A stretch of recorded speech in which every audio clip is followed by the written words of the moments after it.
चक्षुरुन्मीलितं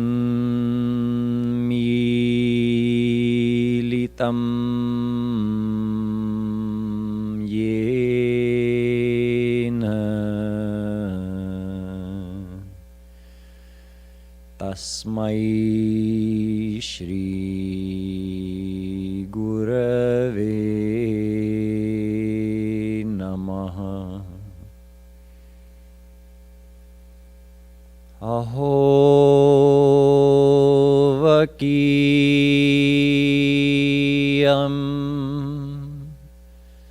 स्तनकालकूटम्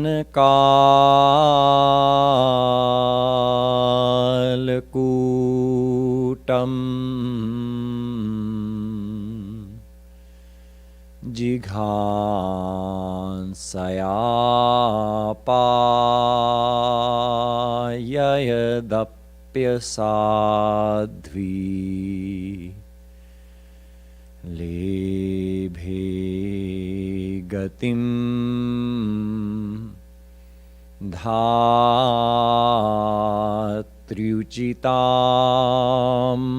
ततोऽन्यम् कं वा दयालुं शरणं व्रजेम।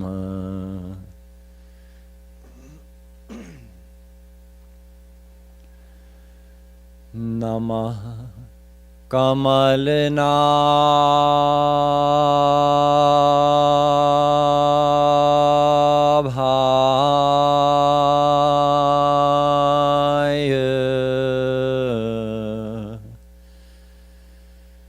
नमः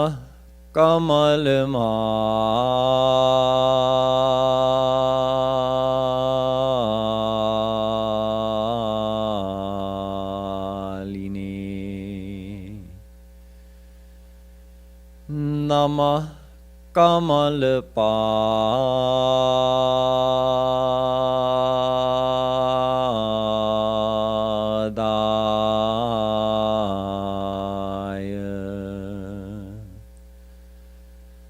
नमस्ते कमलेक्षण यो ब्रह्माणं विदधाति पूर्वं यो वै वेदांश्च प्रहिणोति तस्मै तग्वंह देवमात्मबुद्धिप्रकाशं मुमुक्षुर्वै शरणमहं प्रपद्ये।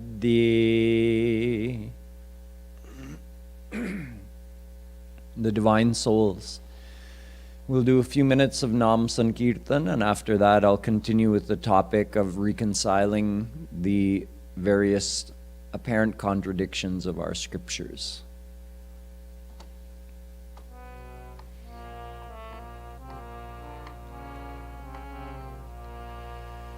Radhe Radhe Radhe Shri Radhe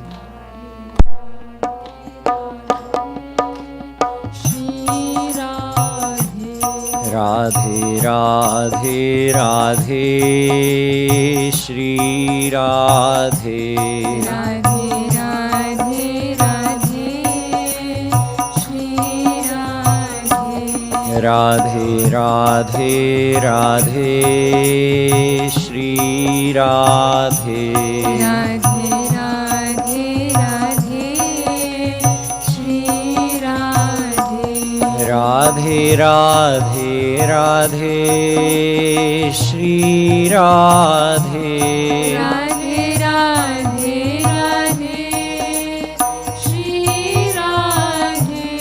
Radhe Radhe Radhe Shri Radhe Radhe Radhe Radhe Shri Radhe Radhe Radhe Radhe Shri Radhe Radhe Radhe Radhe Shri Radhe ओ राधे राधे राधे श्री राधे राधे राधे राधे श्री राधे राधे राधे राधे श्री राधे राधे राधे राधे श्री राधे राधे राधे राधे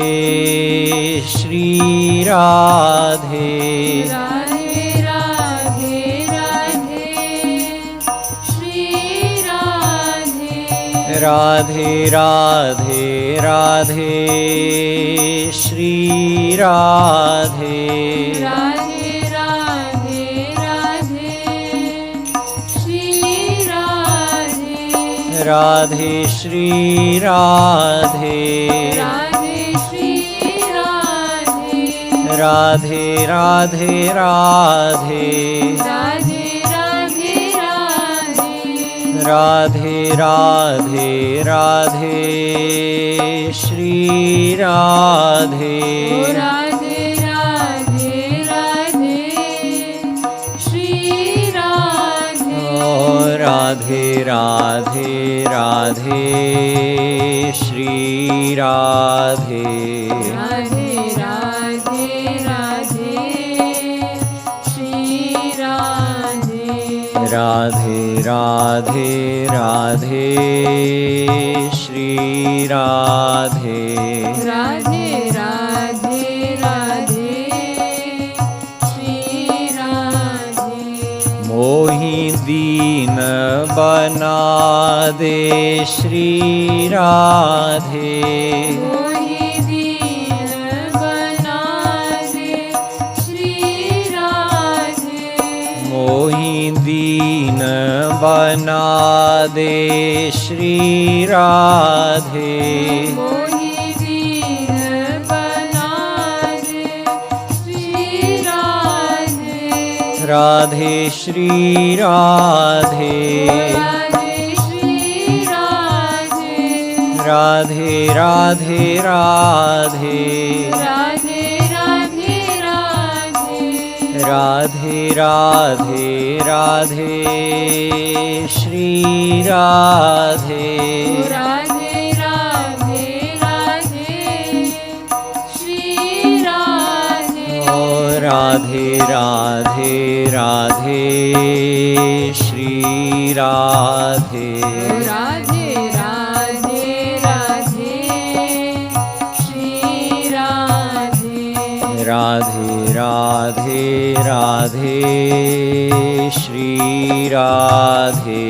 राधे राधे राधे श्री राधे ओ राधे श्री राधे राधे श्री राधे ओ Radhe Shri Radhe Radhe Shri Radhe Radhe Radhe Radhe Shri Radhe Radhe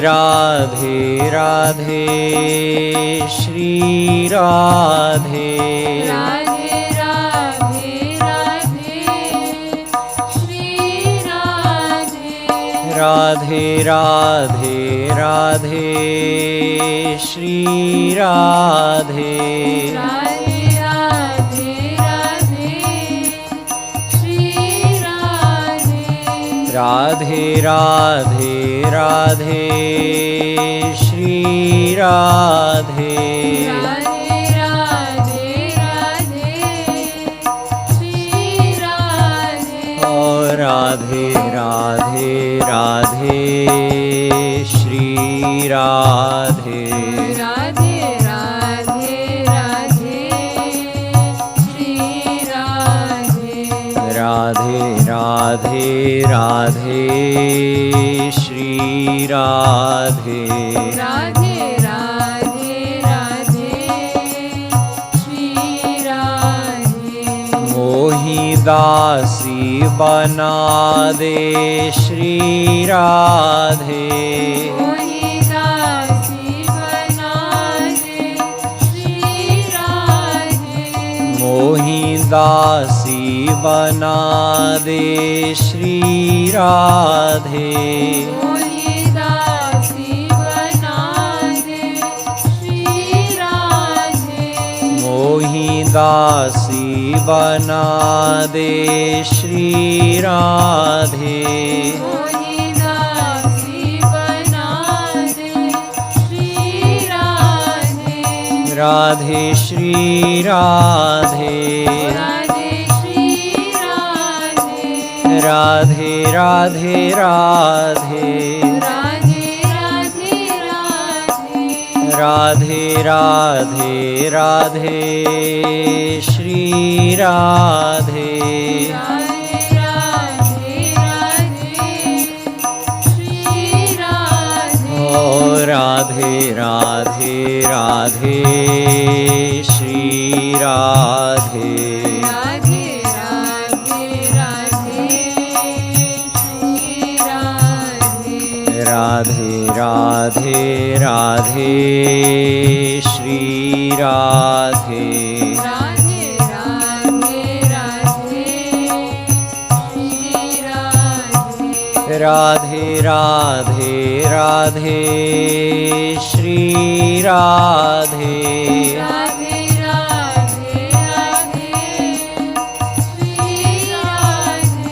Radhe Radhe Radhe Shri Radhe. Radhe Radhe Radhe Shri Radhe. Radhe Radhe Radhe Shri Radhe. Radhe Radhe Radhe Shri Radhe. Radhe Radhe Radhe Shri Radhe.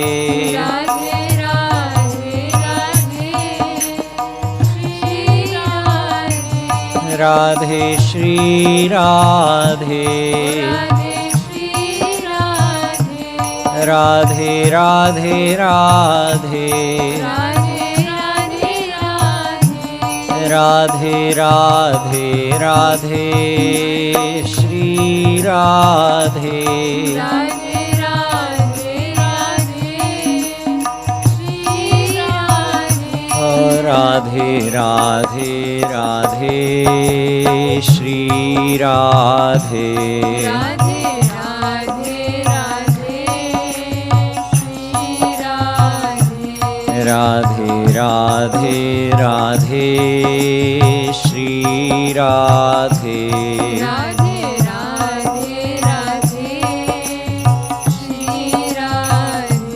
Radhe Radhe Radhe Shri Radhe. Radhe Radhe Radhe Shri Radhe.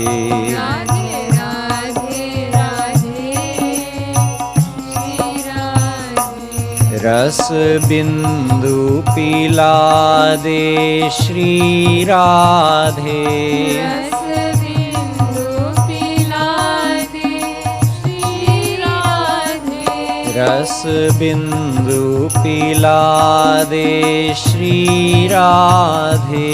Ras bindu pila de Shri Radhe. Ras bindu pila de Shri Radhe. Ras bindu pila de Shri Radhe. Radhe Shri Radhe. Radhe Shri Radhe. Radhe Radhe Radhe. Radhe Radhe Radhe. Radhe Radhe Radhe Shri Radhe. Radhe Radhe Radhe Shri Radhe. Oh Radhe Radhe Radhe Shri Radhe. Radhe Radhe Radhe Shri Radhe. Radhe Radhe Radhe Shri Radhe. Radhe Radhe Radhe Radhe Radhe Radhe Shri Radhe Radhe Radhe Radhe Shri Radhe Radhe Radhe Radhe Shri Radhe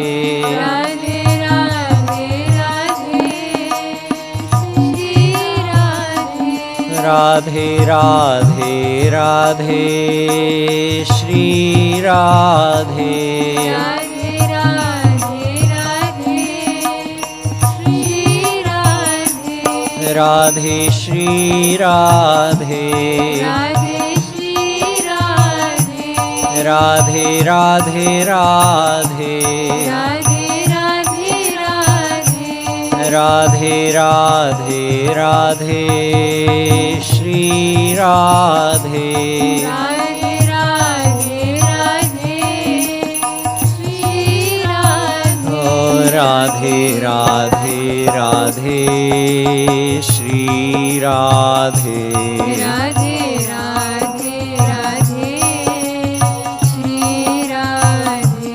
Radhe Radhe Radhe Shri Radhe Radhe Radhe Radhe Shri Radhe Radhe Radhe Radhe Shri Radhe Radhe Radhe Radhe Shri Radhe Radhe Radhe Radhe Shri Radhe Braj Renu बना दे श्री राधे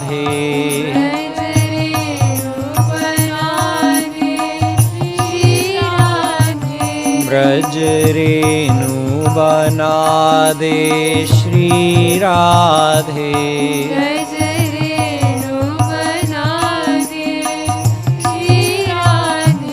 ब्रज रेणु बना दे श्री राधे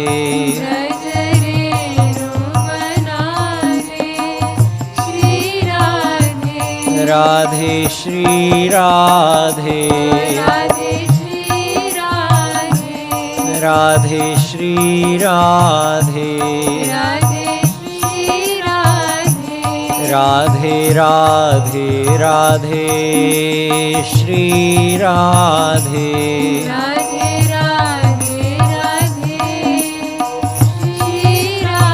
ओ राधे राधे राधे श्री राधे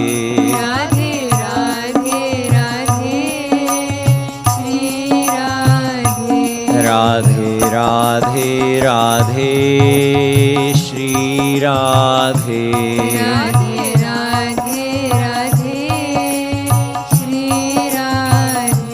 राधे राधे राधे श्री राधे राधे राधे राधे श्री राधे राधे राधे राधे श्री राधे राधे राधे राधे श्री राधे राधे राधे राधे श्री राधे राधे राधे राधे श्री राधे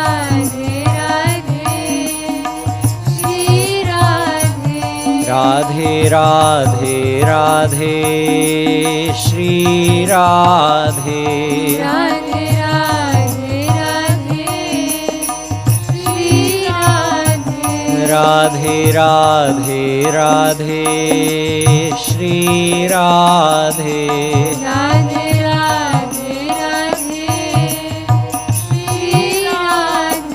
राधे श्री राधे राधे श्री राधे राधे श्री राधे राधे श्री राधे राधे राधे राधे राधे राधे राधे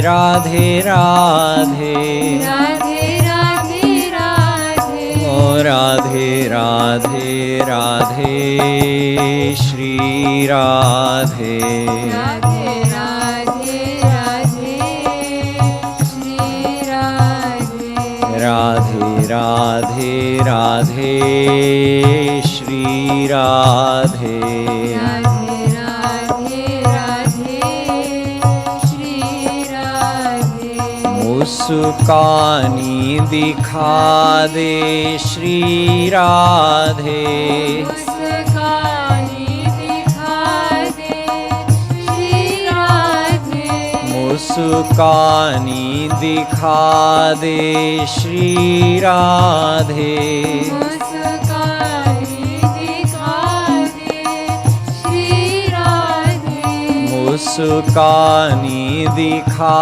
दे श्री राधे, मुस्कानी दिखा दे श्री राधे, ओ मुस्कानी दिखा दे श्री राधे, मुस्कानी दिखा दे श्री राधे, मुस्कानी दिखा दे श्री राधे, मुस्कानी दिखा दे श्री राधे, राधे श्री राधे, राधे श्री राधे, राधे राधे राधे, राधे राधे राधे, मुस्कानी दिखा दे श्री राधे, मुस्कानी दिखा दे श्री राधे, ओ राधे राधे राधे श्री राधे, राधे राधे राधे श्री राधे, राधे राधे राधे श्री राधे, राधे राधे राधे श्री राधे, राधे राधे राधे श्री राधे, राधे राधे राधे श्री राधे, राधे राधे राधे श्री राधे, राधे राधे राधे श्री राधे, राधे राधे राधे श्री राधे, राधे राधे राधे श्री राधे,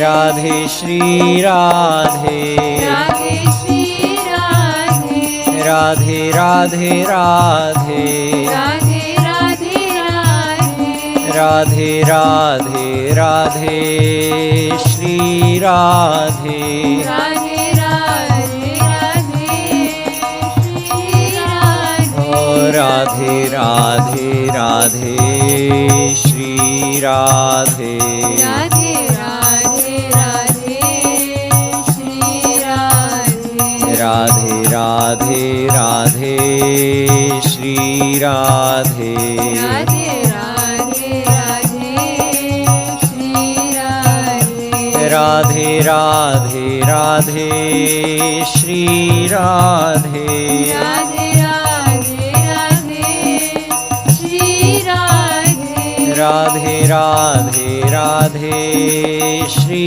राधे, राधे राधे राधे श्री राधे, मोहि श्याम मिला दे श्री राधे, मोहि श्याम मिला दे श्री राधे, मोहि श्याम मिला दे श्री राधे, मोहि श्याम मिला दे श्री राधे, तू कृपालु कृपा दे श्री राधे, तू कृपालु कृपा दे श्री राधे, तू कृपालु कृपा दे श्री राधे, तू कृपालु कृपा दे श्री राधे, राधे श्री राधे, राधे श्री राधे, राधे राधे राधे, राधे राधे राधे, ओ राधे राधे राधे श्री राधे, राधे राधे राधे श्री राधे, ओ Radhe Radhe Radhe Shri Radhe, Radhe Radhe Radhe Shri Radhe, Radhe Radhe Radhe Shri Radhe, Radhe Radhe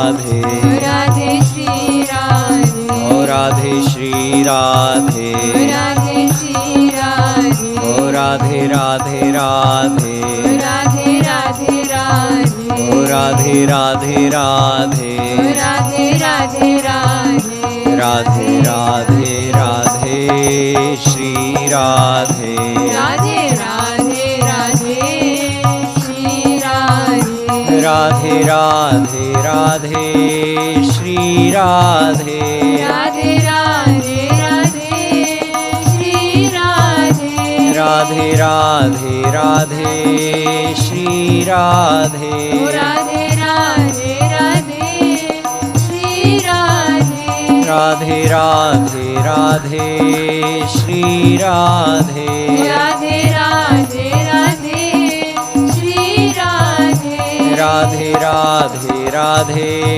Shri Radhe, Radhe Shri Radhe, Radhe Shri Radhe, Radhe Shri Radhe, Radhe Shri Radhe, Radhe Radhe Radhe, Radhe Radhe Radhe, Radhe Radhe Radhe, Radhe Radhe Radhe, Radhe Radhe Radhe, Shri Radhe, Radhe Radhe Radhe, Shri Radhe, O Radhe Radhe Radhe, Shri Radhe, Radhe Radhe Radhe, Shri Radhe, Radhe Radhe Radhe, Shri Radhe, Radhe Radhe Radhe, Shri Radhe, Radhe Radhe Radhe, Shri Radhe, Radhe Radhe Radhe, Shri Radhe. अलबेली सरकार की।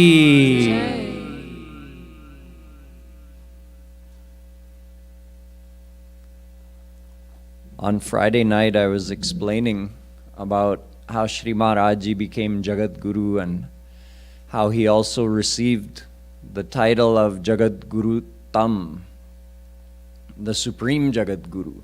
And one of the reasons for that was that he was able to reconcile all the apparent contradictions that had baffled and bothered not only ordinary people but scholars for thousands of years. All those great scholars who came to listen to Sri Maharajji at the Kashi Vidvat Parishad, they were the great experts of those days in Sanskrit language and in the Sanskrit scriptures. But as I mentioned, they all had their own silo of knowledge. They understood a specific part of the scriptures, and they could explain and debate on that topic or those particular topics, but they couldn't refer to in much detail to other areas that they hadn't studied in depth. And they certainly couldn't imagine addressing all the topics of our scriptures and reconciling all those apparent contradictions. This was beyond the dreams of any of those scholars. So when Sri Maharajji at the age of 34 did that, they were, well, to say they were amazed is an understatement. They had no words. The only thing they could do was offer him the title of Jagadguru, and they felt that that wasn't enough. So they gave him the title of Jagadguru Dham. So let's just explore a little bit. What are the contradictions that had baffled scholars and even, of course, the general public as well, and that Sri Maharajji was able to reconcile?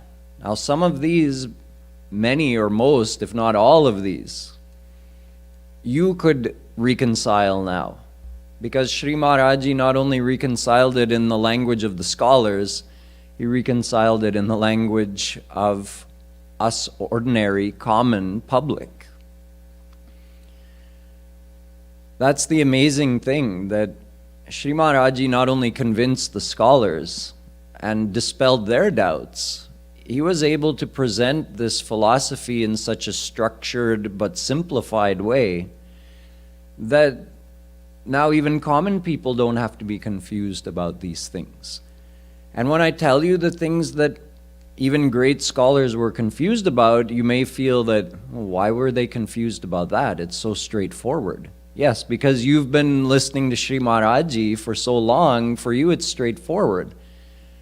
So we'll touch on 3 or 4 of these briefly. I won't go into a lot of detail, but it will give you some understanding of what kind of perspective Maharajji was able to provide that none of the previous Jagadgurus, let alone other saints, had been able to provide in thousands of years.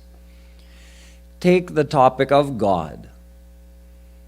Is there one God? Are there many gods? If there is one God, why do certain scriptures emphasize on this form and another scripture emphasizes on that form, and one saint taught bhakti to this form and another saint taught bhakti to that form? It seems like at first glance just a hodgepodge of different ideas about God, but it's not. It's completely systematic. Our mind is a hodgepodge. That's why divine philosophy appears sometimes unintelligible to us. But when a divine personality of the caliber of Sri Maharajji presents a good, simple model for us to be able to understand the whole picture, then it all makes sense. Now, if you ask any scholar or you ask even an ordinary person, are there many gods or is there one God? Everybody will say there's one God. But then they'll also make statements like, there are many gods in Hinduism. Or they'll make statements like, I worship this God and I worship that God. So they're contradicting themselves. It shows that people have a misunderstanding. They'll say, if you question them directly, there's only one God. But then in their conversation, they'll use statements like gods, plural, or saying, I worship this God or that God, or which God do you worship? Things like that, that actually reveals the level of their misunderstanding. And this is true and was true in the time of Sri Maharajji, even amongst those scholars.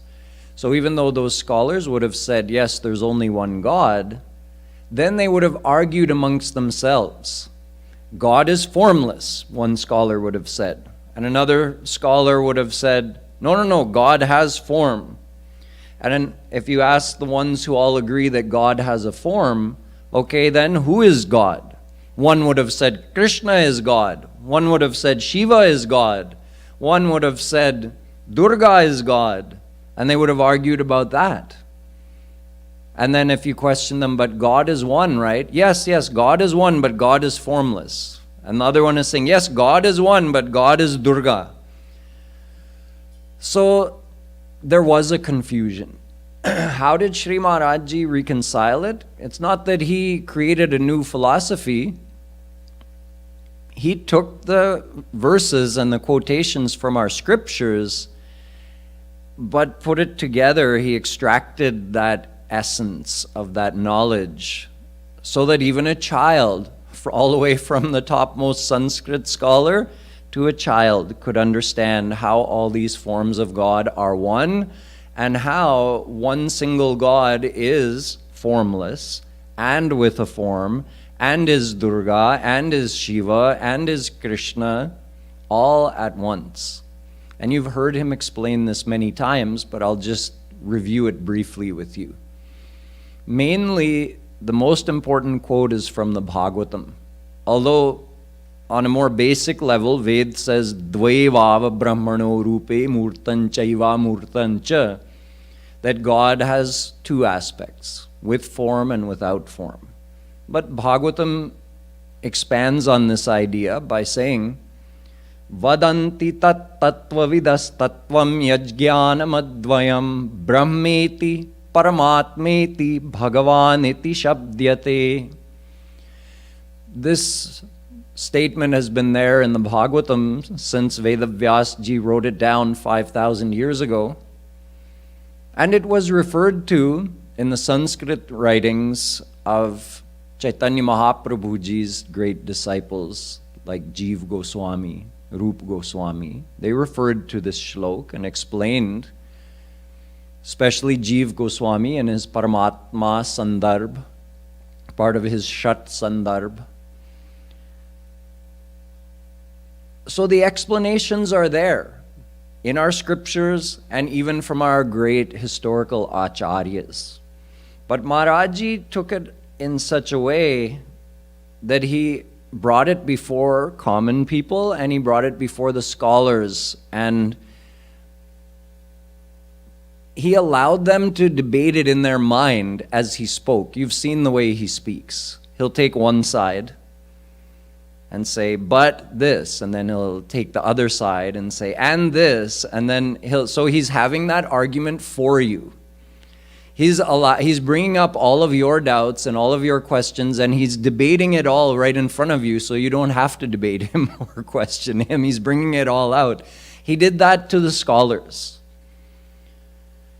So when he explains this shlok, he says there's one single supreme power. One Advaya Jnana Tattva, a singular, supreme entity, power, Tattva, who is beyond everything and who is the support of everything. So whether you call that power God or Ishwar or any word in any language, there's one single supreme power. But that supreme power has unlimited powers. That supreme tattva has unlimited powers. And those powers mean that God has a personality and can reveal certain aspects of that personality or conceal certain aspects of that personality. And this shouldn't be a surprise to anybody. We all do the same thing.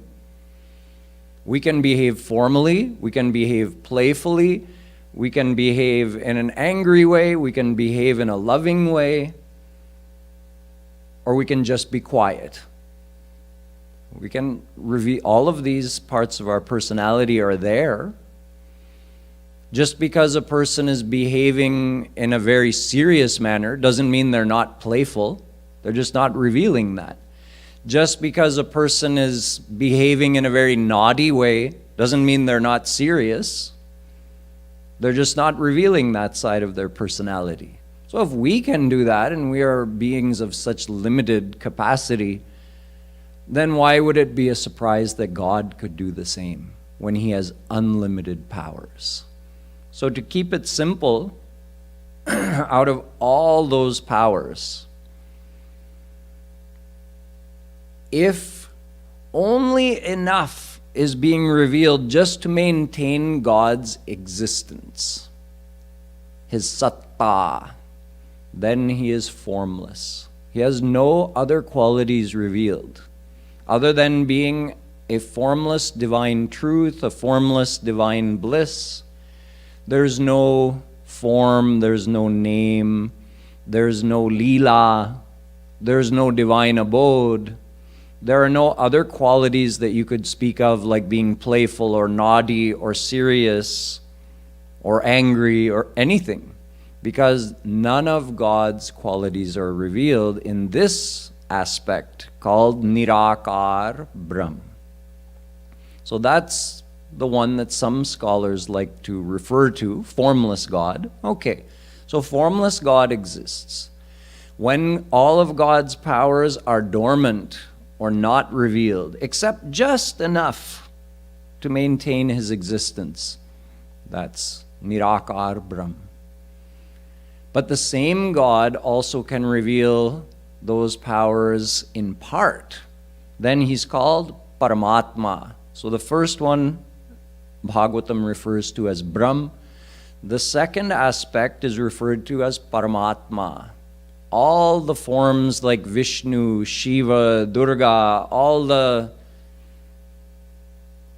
forms that Vishnu takes when he comes on earth, like Narsingh, Vaman, Kachap, Matsya, Parashuram. These are all forms of Paramatma. Whereas Brahm has no divine abode, no leelas, no actions of any kind, no qualities of any kind other than just a divine existence. Paramatma has a divine abode called Param Vyom or Vaikunt. This is where all these almighty forms of God exist. They are all manifestations of God's glory, power, almightiness, graciousness, and blissfulness, but in different ways. They are not many, they're one. But just like we can reveal different aspects of our personality and we can even change the way we look, God, with His unlimited power, can reveal His almighty glory in different forms. However, in this form, it's not considered to be a total revelation of the divine personality of God because there are no leelas. In this form, God doesn't play or interact with His devotees at all. There's nobody in the divine abode of Almighty God who gets to have a close association, a personal relationship with God. The closest you can be is how close a subject is to their king or queen. So there is a relationship, but it's a distant relationship.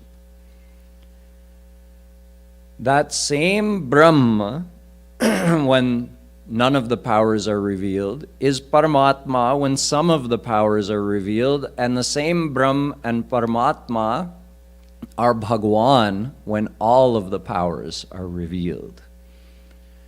When all the powers are revealed, then God reveals His playful, intimate side, His loving side. That's called Bhagwan, Shri Krishna.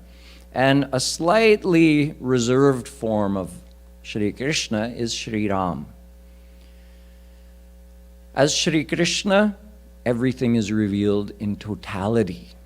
And since out of all of God's powers, the absolute supreme power is the power of divine love, so when Shri Krishna reveals that power of divine love, all the other powers are submerged in that. They lose their... You don't notice them. Their significance becomes negligible. Just like there may be a full moon in the sky. Sometimes you get both the sun and the moon in the sky at the same time, a little bit offset from each other. Before the sun rose, the moon was looking very bright and important. And then once the sun rose, the light of the moon became negligible, not less, but insignificant compared to the light of the sun. Similarly, when Shri Krishna reveals His divine love power, all other divine powers, knowledge, almightiness, it all becomes insignificant. It just merges or submerges into that power of divine love. So this is why we say, if someone really asks, okay, you say God is one, and then you tell me God has many forms, so who is that one God? Interestingly, scholars rarely they rarely can untangle the net of confusions in their mind enough to get to that point to ask that question. Kids ask that question. Okay, you're telling me God is one. Then who is that one God? Is it God, or is it Krishna, or is it Nirakar Brahm, or what? Just tell me. So it is Krishna. Krishna Himself is who He is when all of His power is revealed. He is Krishna and nobody else. Radha Krishna. If He's slightly in a more reserved form, that divine love aspect is not revealed in totality, then Krishna is Ram. It's the same Krishna. And if he just conceals that lovingness completely, so only his divine almighty glory is revealed, then he has many forms like Vishnu, Shiva, Durga, and all the other forms that we know of. They all come in this Paramatma category, but it's none other than Radha Krishna, revealing their almighty aspect. And if the same Shri Krishna conceals all of his powers, then he can be experienced as formless. It's like one time Naradji was coming down from Swarg to visit Shri Krishna in Dwarika. So when he was very high up in the sky, the residents of Dwarika just saw a very bright light. And they were all looking, oh, what is that? And then when he came a little closer, they could see within that effulgence, there was some kind of human form. But they still couldn't recognize who it was. And when Naradji came all the way down, then they said, oh, it's Naradji. That's like Brahm, Paramatma, Bhagwan. It's not three different personalities or three different entities. It's the same entity, the same Shri Krishna. From the greatest distance, Nirakar Brahm, just the light of his body. From some distance, Paramatma, you can see, but you can't touch. And close, your Krishna. Oh, it's Naradji, like that. Oh, my Krishna. It's the same Krishna in all three situations.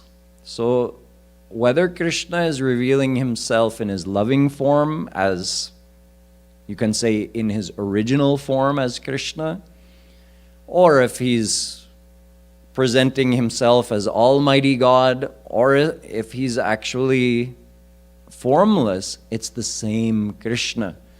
But don't think that Krishna is jumping back and forth.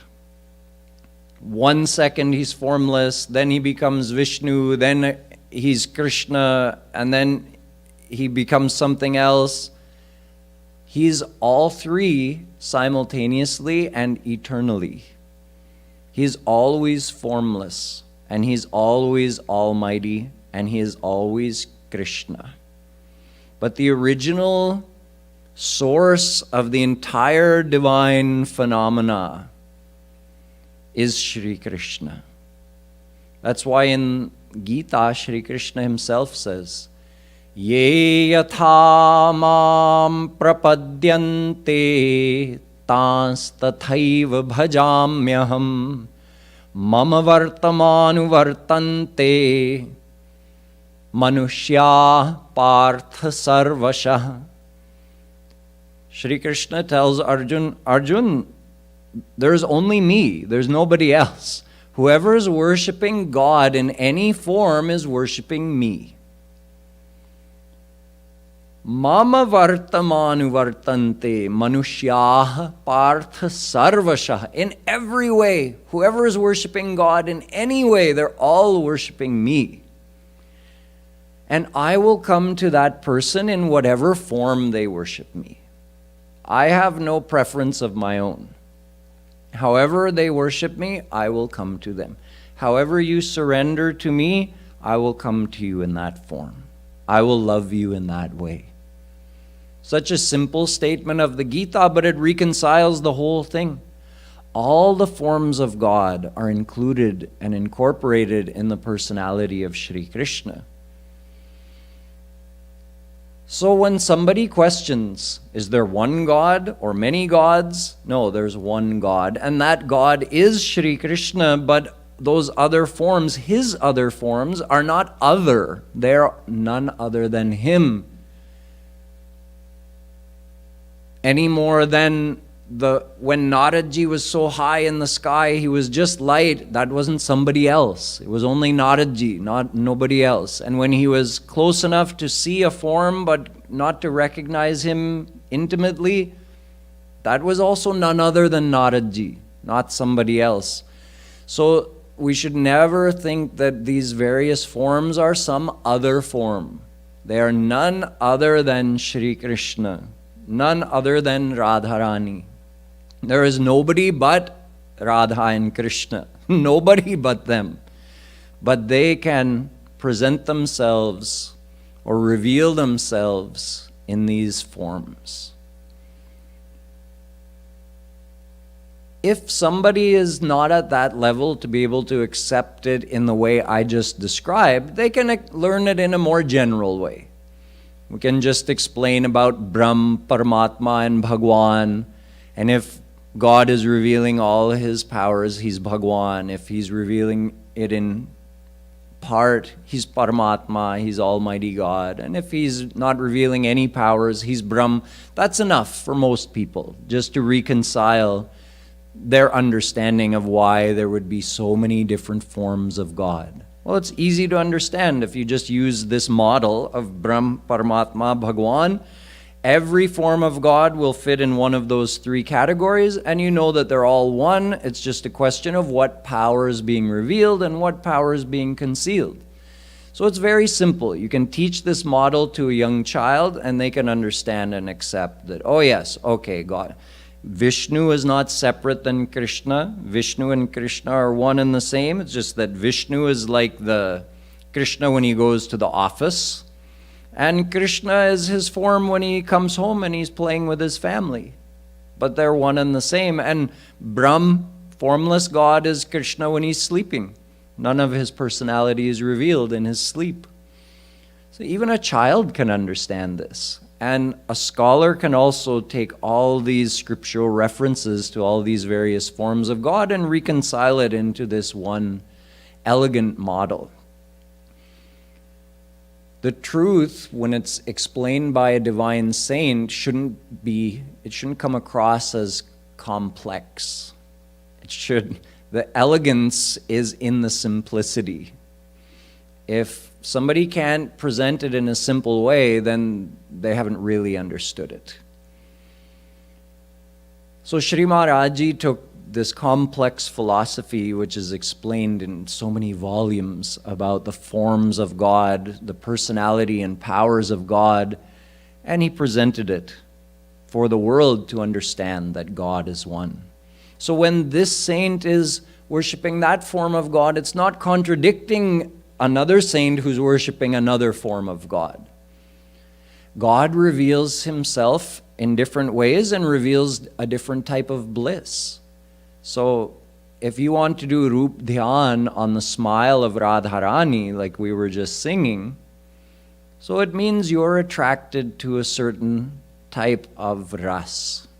You want that personal, intimate ras that Radha Krishna give. And if someone else prefers to do Rup Dhyan of Mahavishnu sitting on his throne in his darbar with divine personalities like Sanakadik Paramahans and Naradji sitting there in his court and everybody's admiring his divine beauty and greatness, somebody might prefer to do Rup Dhyan on that. When they attain God, they'll receive that type of bliss.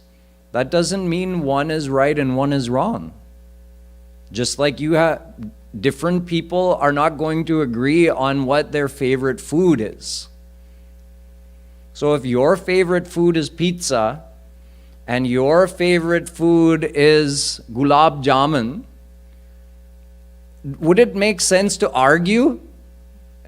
People would think you were crazy. They know that, no, it depends on your likings and your sanskars and all of these things come into play. Oh, you like gulab jamun? That's great for you. I like pizza.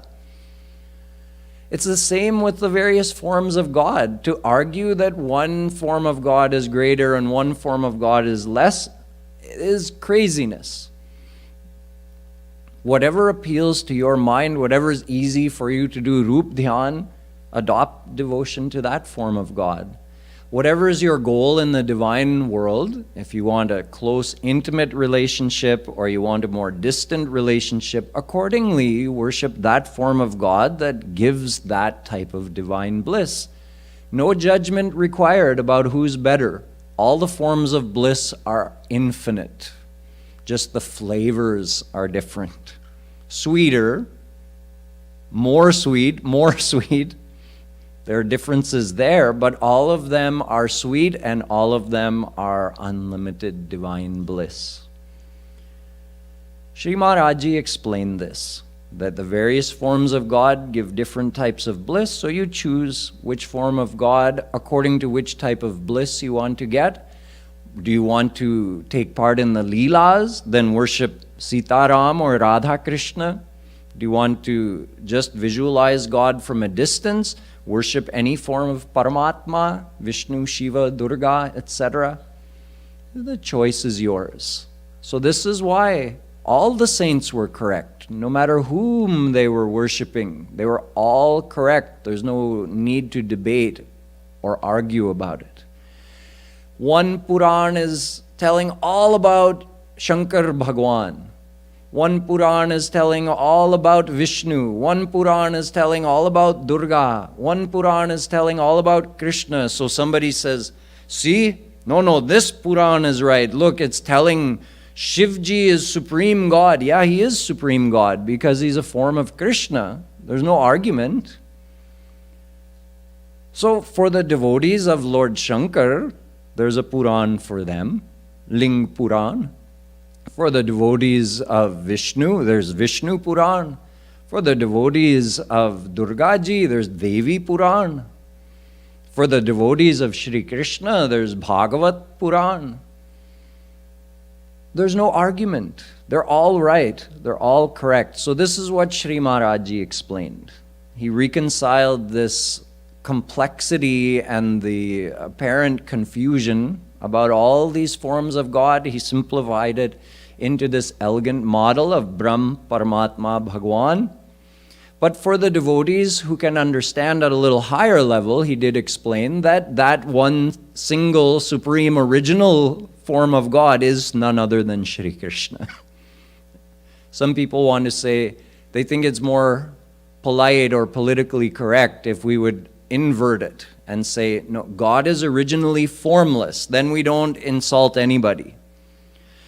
The original supreme form of God is formless and all the forms come out of that. So then, it's easier for a material mind to think of all those forms as being equal if they all came out of a formless divine existence. But that's not the reality. The reality is that Shri Krishna is the supreme divine tattva.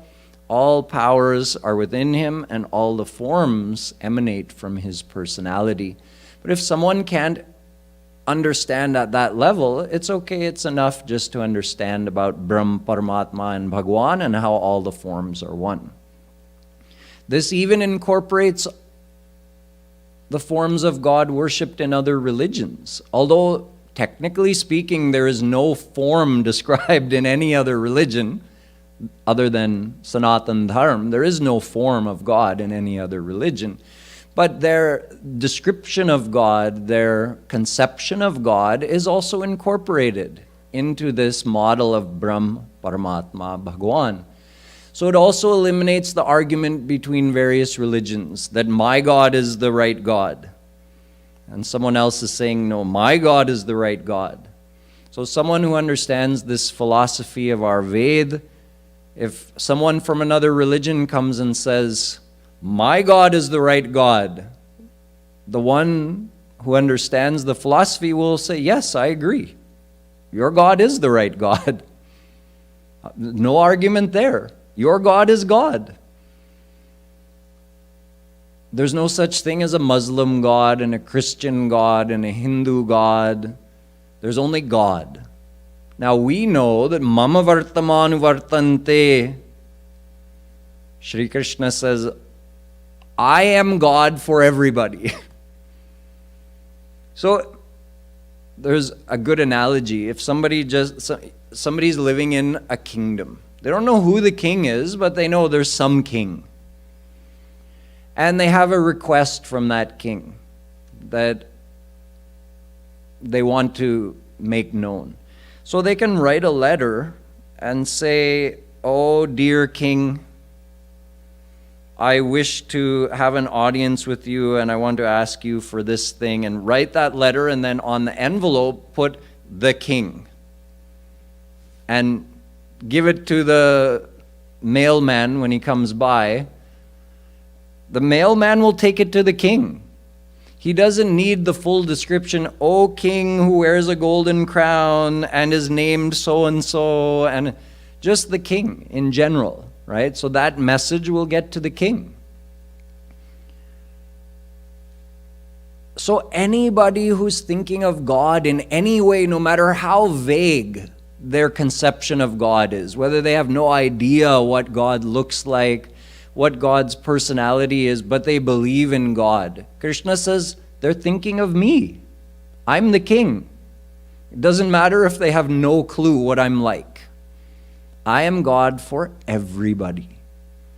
Now again, there are very few people who would understand it at this high level. For most people, it would be better to understand it in a more general way, just saying God is one, so we don't have to argue about your Christian God is right, or my Muslim God is right, or my Hindu God is right. God is one. So you can call God by any word, Anantanam Rupaya. Use any name, think of God in any form, and you are right. You're all correct. There's no need to argue. No need to prove someone else wrong in order to make yourself right. That's what people fear. Well, if he's right, how can I be right? If his God is right, then my God must be wrong. No, it doesn't work like that. Because you all have the same God. You're calling him by different names. You have different descriptions of God in your holy scriptures. But your God is God. So you wrote a letter to the king. Someone else had heard that the king is very strong. So when he wrote a letter to the king, he wrote, "Oh, my strong king." And he sent that letter. So does his letter go to a different king? No. The king is the king. So everybody is worshiping the same God, no matter what they call him, no matter how they conceive of him in their mind. Shree Maharajji explained this. So he not only reconciled the philosophy of Ved and Puran and Darshan Shastras, he also respected all the religions. He accepted all the religions and said we're all worshiping the same God. Now, for the devotees who could understand on a deeper level, he would explain that that God is Krishna. They are also worshiping Krishna in other religions, but they call him by a different name. That's fine. We don't have to argue that or prove that to anyone. We know that and understand that. So this is one big confusion, such a complex contradiction that Shree Maharajji just reconciled into one simple format that everybody can accept and understand. And he said that same God is in everybody's heart. Your Krishna, if you think of Krishna in your Rup Dhyan, your Krishna also resides in somebody's heart who calls God by a different name and conceives of God in a different way. The same, your Radha Krishna are in that person's heart. The person who says, I don't believe in God, your Radha Krishna are sitting in that person's heart as well. In other words, Maharajji not only intellectually dispelled the confusion, but he also urged people to give it a practical application. Understand that there's one God and that one God resides in everybody's heart. So never knowingly or willfully cause harm to anyone, because you know that you're actually hurting Radha Krishna who reside in their heart. No matter if the person is your enemy, if the person is the enemy of Radha Krishna, you don't want to hurt them because you'll be hurting Radha Krishna sitting in their heart. So with this philosophy about the oneness of God and this practical application of seeing God or understanding that God is in each and every person, even if the people of the world understand and accept just this much, how much that would affect people's behavior with each other, how much that would affect the society. We would still need laws to regulate our interactions, but it would change the whole outlook that people have towards each other and how they behave in the world. So this is one thing. Maharajji explained about the oneness of God and the oneness of all religions. It doesn't mean all religions are the same. Don't think that. One religion may only have a very brief explanation of God, just in a very general way, like God is supreme, God created the universe, God knows what you're doing and He'll give you the consequences. That might be the totality of the explanation in one religion, which is enough for the people in that religion. It's also not wrong, it's correct. But it's just this much part of the philosophy. If you want to know more, what does God look like? What is God's personality? When God comes on earth, what leelas does He do? Those details aren't in that religion or that philosophy. So there are differences in the religions. We're not saying that all religions are the same. But whoever is worshiping God is worshiping the same God. That's the main point. So there's no reason to dispute about which religion is right or wrong. However, if you want the complete description, where you'll find the most detail and the most depth, of course that's only in Ved and the other Vedic scriptures. When it comes to the path to God, how to get to God, again, scriptures and saints tell so many things. Someone says do devotion, someone says do tapasya, someone says do yoga, someone says get gyan, someone says meditate. There are so many different ways, not just told by saints, but actually described in our scriptures. But even that Shree Maharajji reconciled. He told that all of these practices are good practices, but what are you using to do these practices? You're using your body, your senses, and your mind, and all of those are mayic. So you're bound by Maya, your faculties are mayic, and you're trying to reach beyond Maya to God. How will you do it? Through your practices or your own personal efforts? You can't. No amount of material effort can result in a divine attainment. It's impossible. It's illogical. So you do however much tapasya you want, be greater than Vishwamitra. You do however much meditation you want. Do however much yoga you want, get great siddhis. Hold your breath for hundreds of years. Float above the earth. You can develop these siddhis and you're still under Maya. If you die, if that great yogi dies, he'll be reborn. He's not beyond Maya. Then what do we have to do? Maharajji said it's simple. You want to get beyond Maya, go to the one who owns Maya. Mayam tu prakritim vidyan mainam tu maheshwaram. Shvetashvatra Upanishad. Maya is Shri Krishna's power. Daivi hyesha gunamayi mama maya duratyaya mameva ye prapadyante maya metam tarantite. Gita.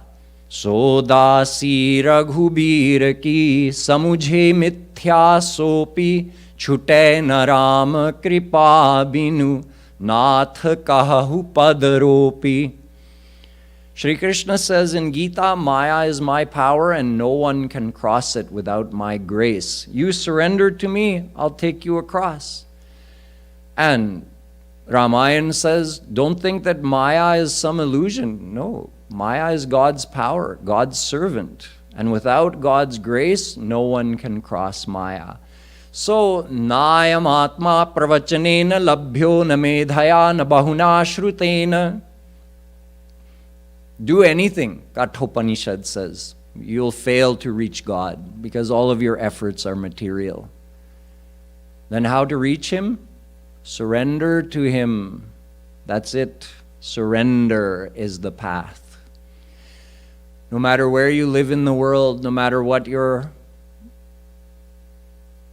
goal is in attaining God, if you want to reach God, you have to surrender. And the path of becoming surrendered is bhakti. So there's only one path to God. There aren't many paths. There are many practices that can develop the sattvic qualities of your mind, but there's only one path to reach God, and that is the path of surrender. Bhakti means surrender. This is also not excluding anyone. The one who is following the path of Gyan or the path of Yoga or the path of Karma, it's not excluding them. Just means that whatever practice they're doing, they have to submit it to God. They have to surrender their efforts to God, whatever they're doing. So it's an inclusive philosophy. It's again not telling anybody they're wrong. You're all right, you're correct, it's fine, whatever you're doing is good, but you have to surrender yourself to Krishna. Don't think you can reach God on your own. Understand that your efforts are limited, so you have to surrender to God. Become humble. Give yourself to Him. Then He'll take you across Maya. So this is also a simple philosophy for everybody. Maharajji reconciled all these paths, although it was clearly said in so many places in our scriptures. Bhaktirevainam nayati, bhaktirevainam darshayati, bhaktirevainam pashyati. Ved saying only bhakti will take you to God. Bhaktya-tvananyaya shakya ahamevam vidhorjuna. Gita. Naham vedairna tapasa nadanena nachejjaya. Gita. Arjun, these practices won't take you to me. You have to do bhakti. You have to surrender to me. Nasadhayati mam yogo nasankyam dharma uddhava naswadhyayas tapastyago yatha bhaktir mamorjita. Bhagavatam. Shri Krishna is telling Uddhav, none of these practices will captivate me. If you want to capture me, you want to reach me, you want to attain me, there's only bhakti. So although that was clearly stated at so many places in our scriptures, but Sri Maharajji presented it in a way that everybody could understand and accept. That your practices are not wrong, it's just that they're limited. So surrender your practices to Shri Krishna. Surrender yourself to Shri Krishna in whatever style you want to, you have to surrender. So just like understanding the oneness of the forms of God was inclusive, it didn't exclude anyone. It said whatever conception of God you have, that's included in the form of Shri Krishna. So we're all worshipping the same God. In the same way, Sri Maharajji said, including everybody, that whatever you're doing, just surrender it to Shri Krishna. So no path is right or wrong. They're all wrong if you're not surrendering to God. And they're all right if you're surrendering to God. So surrender is the main thing. The style of your surrender may change as compared to another person. That's fine. But surrender is the main thing. Bhakti is the main thing. We call it bhakti. So we know bhakti is the only way to reach God. And then, although there are so many styles of doing bhakti, see, this is another confusing thing that people can argue about. Yeah, well, this saint said do murti puja, and this saint said do jap. And again, no scholar could reconcile this. Sri Maharajji said it's simple. Alodya sarva shastrani vicharya cha punah punah idamekam sunishpannam dhyeyo narayano hari. Ling Puran. Vedavyasji has already told us the essence of everything is attaching our mind to God. It's the mind that has to be surrendered. So you have to give your mind to Shri Krishna. Whatever form of bhakti various saints have promoted or various scriptures have explained, it's all for only one reason, to help you attach your mind to God. Again, no argument, no right, no wrong. Or, to put it the same way, all the ways of doing bhakti are wrong if your mind is not attached to God while you're doing it. And all the ways of doing bhakti are right if your mind is attached to God while you're doing it. So Shree Maharaj said, what's the argument? You attach your mind to God through any practice. Whatever style of worshiping God helps you remember Him, that's correct for you. He said there could be infinite ways of worshiping God. So this is not only inclusive to all people following the traditions within our Vedic scriptures, but it also includes people of other religions who have other ways of worshiping God. Whatever helps you attach your mind to God, that is correct. If your mind is in God, you're worshiping correctly. If you're just doing it as a physical formality, you're worshiping incorrectly. So it's so simple. It's something everybody can understand and accept, because it's not insulting anybody or telling anybody that they're wrong, that your way of worshiping is wrong. It's just explaining the essence behind all worship, being your mind has to be in God. See, I told you, you would be thinking, well, I could have explained this. But yes, that's because you've been listening to Shree Maharaj. Those scholars couldn't explain it. Remember, you've all heard the stories of the Chitrakoot Sammelan, when Shree Maharaj put these very same questions on a sheet of paper and promoted it, that I am inviting all the scholars of India to come and speak on these topics. Answer these questions and contradictions that people are so confused about. And he called all the Jagadgurus of that time and Mahamandaleshwars and great scholars, come and give lectures on these topics. Not a single person addressed any of these contradictions. They all just spoke from their perspective and their understanding. So from our perspective now, we're thinking, oh, this is child's play. I mean, ye kaun si badi baat hai? Aapne kaun si badi baat samjhayi hai aaj? That's because we've been trained by Shree Maharaj. But imagine, those scholars couldn't dare to even undertake answering any of these contradictions. So that's why they were so amazed. Just what I presented to you briefly today, these are some of the deepest confusions, most all-encompassing confusions that people have or had about God. And these confusions have prevailed for thousands of years. And Shree Maharaj was able to reconcile all of this in such a simple, elegant way. So that's why these scholars, they said, we have to think of something special, some extra special way of honoring him. And the best they could come up with was saying, okay, instead of just Adi Jagadguru, Kripalu Maharaj, we'll call him Jagadguru Dham, the supreme Jagadguru, because the other Jagadgurus also explain from one perspective without taking the time to reconcile everything. So there are many other topics that Shree Maharaj took the time to reconcile, many other confusions that baffled scholars and public alike. We'll save those for another time. Boliye Vrindavan Bihari Lal Ki.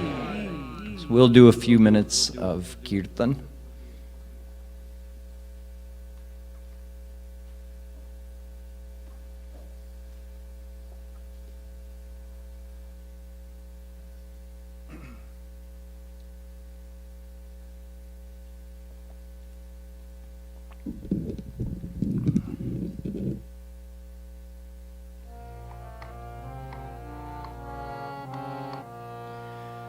बलिहारी है तिहारी गुरु बलिहारी बलिहारी है तिहारी गुरु बलिहारी।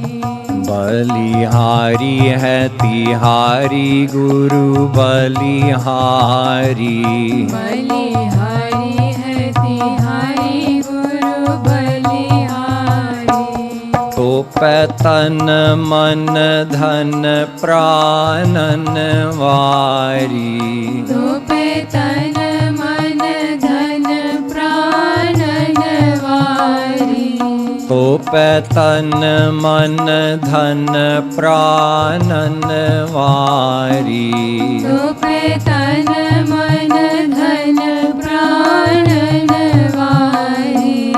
तो पैतन मन धन प्राणन वारी। तो पैतन मन धन प्राणन वारी। ओ बलिहारी है, बलिहारी है, बलिहारी है, बलिहारी है तिहारी गुरु बलिहारी। बलिहारी है तिहारी गुरु बलिहारी।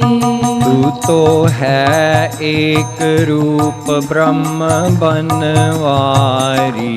तू तो है एक रूप ब्रह्म बनवारी। तू तो है एक रूप ब्रह्म बनवारी। तू तो है एक रूप ब्रह्म बनवारी। तेरे भक्त ही हैं साचे भक्त बनवारी। तेरे भक्त ही है साचे भक्त बनवारी। तेरे भक्त ही हैं साचे भक्त बनवारी। तेरे भक्त ही है साचे भक्त बनवारी। तेरी भक्ति बिनु मिले नहीं बनवारी। तेरी भक्ति बिनु मिले नहीं बनवारी। तेरी भक्ति बिनु मिले नहीं बनवारी। तेरी भक्ति बिनु मिले नहीं बनवारी। तेरी भक्ति से प्रसन्न होवे बनवारी। तेरी भक्ति से प्रसन्न होवे बनवारी। तेरी भक्ति से प्रसन्न होवे बनवारी। तेरी भक्ति से प्रसन्न होवे बनवारी। ओ बलिहारी है, राधे बलिहारी है, राधे बलिहारी है, राधे बलिहारी है तिहारी गुरु बलिहारी। बलिहारी है तिहारी गुरु बलिहारी। बलिहारी है तिहारी गुरु बलिहारी। बलिहारी है तिहारी गुरु बलिहारी। तेरे भक्त की भी भक्ति करें बनवारी। तेरे भक्त की भी भक्ति करे बनवारी।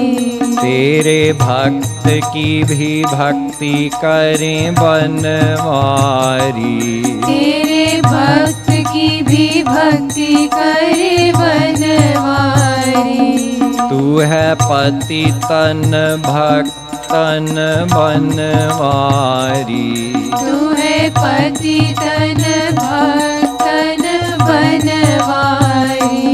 तू है पति तन भक्तन बनवारी। तू है पति तन भक्तन बनवारी।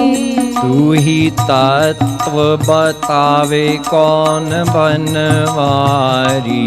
तू ही तत्व बतावे कौन बनवारी।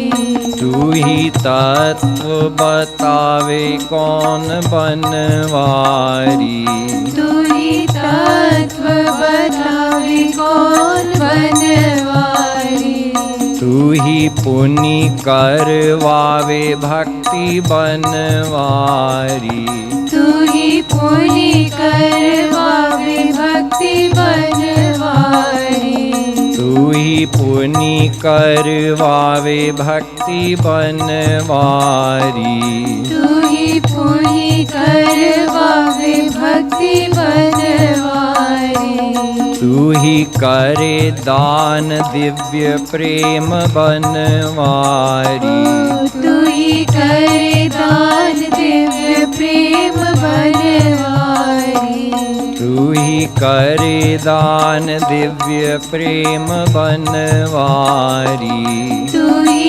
करे दान दिव्य प्रेम बनवारी। ओ बलिहारी है, राधे बलिहारी है, राधे बलिहारी है, राधे बलिहारी है तिहारी गुरु बलिहारी, बलिहारी है तिहारी गुरु बलिहारी, बलिहारी है तिहारी गुरु बलिहारी, बलिहारी है तिहारी गुरु बलिहारी, को माने प्राण ते अधिक बनवारी, तो के माने प्राण ते अधिक बनवारी, तो को माने प्राण ते अधिक बनवारी, तो को माने प्राण ते अधिक बनवारी, तेरे पाछे पाछे डोले ब्रह्म बनवारी, तेरे पाछे पाछे डोले ब्रह्म बनवारी, तेरे पाछे पाछे डोले ब्रह्म बनवारी, तेरे पाछे पाछे डोले ब्रह्म बनवारी, तेरे हाथ बीके बिनु दाम बनवारी, तेरे हाथ बिके बिनु दाम बनवारी, तेरे हाथ बीके बिनु दाम बनवारी, तेरे हाथ बिके बिनु दाम बनवारी, तेरी पद रज आंजे तनु बनवारी, तेरी पद रज आंज तनु बनवारी, तेरी पद रज आंजे तनु बनवारी, तेरी पद रज आंज तनु बनवारी। ओ बलिहारी है, राधे बलिहारी है, राधे बलिहारी है, राधे बलिहारी है तिहारी गुरु बलिहारी, बलिहारी है तिहारी गुरु बलिहारी, बलिहारी है तिहारी गुरु बलिहारी, बलिहारी है तिहारी गुरु बलिहारी, बलिहारी है तिहारी गुरु बलिहारी, बलिहारी है तिहारी गुरु बलिहारी, बलिहारी है तिहारी गुरु बलिहारी, बलिहारी है तिहारी गुरु बलिहारी, बलिहारी है तिहारी गुरु बलिहारी, बलिहारी है तिहारी गुरु बलिहारी, बलिहारी है तिहारी गुरु बलिहारी, बलिहारी है तिहारी गुरु बलिहारी, तो पैतन मन धन प्राणन वारी, तो पे तन मन धन प्राणन वारी, तो पैतन मन धन प्राणन वारी, तो पे तन मन धन प्राणन वारी। ओ बलिहारी है, राधे बलिहारी है, राधे बलिहारी है, राधे बलिहारी है तिहारी गुरु बलिहारी है तिहारी गुरु बलिहारी, बलिहारी है तिहारी गुरु बलिहारी, बलिहारी है तिहारी गुरु बलिहारी, बलिहारी है तिहारी गुरु बलिहारी, बलिहारी है तिहारी गुरु बलिहारी। Shrimat Satguru Sarkar ki, Jagadguru Tam Shri Kripalu ji Maharaj ki. I realize I left the story open-ended. What happened in Chitrakoot was that when nobody dared to try to answer those questions, they came to Shri Maharajji and said, you put together these questions. Have you done it to insult us, to try to show that we're ignorant? We challenge you to answer these questions. So Maharajji said, okay, I will, but I need 3 hours every day. And I'll speak in the evening, prime time. So Maharajji did that, and over more than a 1 week speech, I think there were 16 days left in the conference or something like that. Maharajji spoke every day and reconciled all of these confusions, and it was because of that, that was actually the first time Maharajji spoke in public. Nobody even knew that Maharajji knew so many quotations from all the different scriptures and everything. So that led to Maharajji a couple of years later getting invited by the Kashi Vidvat Parishad and in the end becoming Jagadguru. So remember, Kirtan resumes here in the hall at 4 p.m. and now we can stand for Aarti.